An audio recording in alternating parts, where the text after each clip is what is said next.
তরুণ প্রজন্মের আলোচিত অভিনেতা শামীম হাসান সরকার তিনি শুটিং সেটে তার সহকর্মীকে যৌন হেনস্থা করেছেন এমনই এক অভিযোগ করেছেন অভিনেত্রী প্রিয়াঙ্কা। তবে বিষয়টি অস্বীকার করেছেন অভিনেতা শামীম হাসান সরকার। বিস্তারিত থাকছে ডেস্ক রিপোর্টে। আমি কোনো সেক্সুয়াল হ্যারাসমেন্ট করি নাই।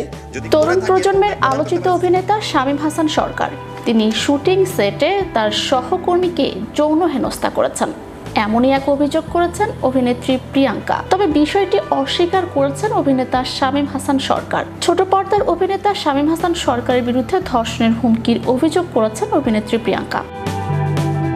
মঙ্গলবার বিকেলে একটি বেসরকারি টেলিভিশনে হাজির হয়ে এই অভিযোগ করেন তিনি।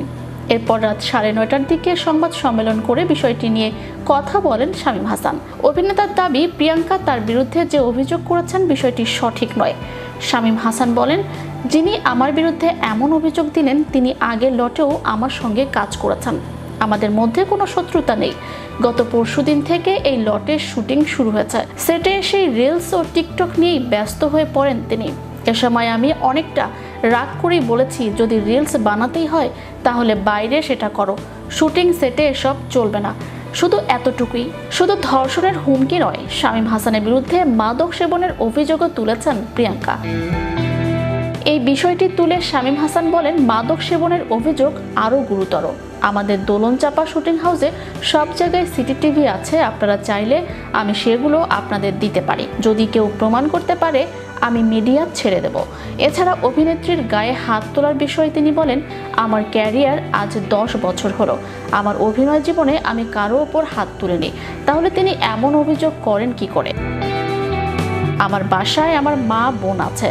এছাড়া আমি কদিন আগেই বিয়ে করেছি। বিবাহিত এই জীবনে এমন অভিযোগ যে একেবারেই মিথ্যা তা সবাই তো বুঝতে পারবে। প্রশ্ন রেখে শামীম বলেন, তিনি যদি সেক্সুয়ালি হ্যারাসমেন্টের শিকারী হয়ে থাকেন তাহলে এই ঘটনা ঘটবে আমাদের আনোয়ার ভাইয়ের সঙ্গে, কারণ তিনি তার সঙ্গেই টিকটক করছিলেন।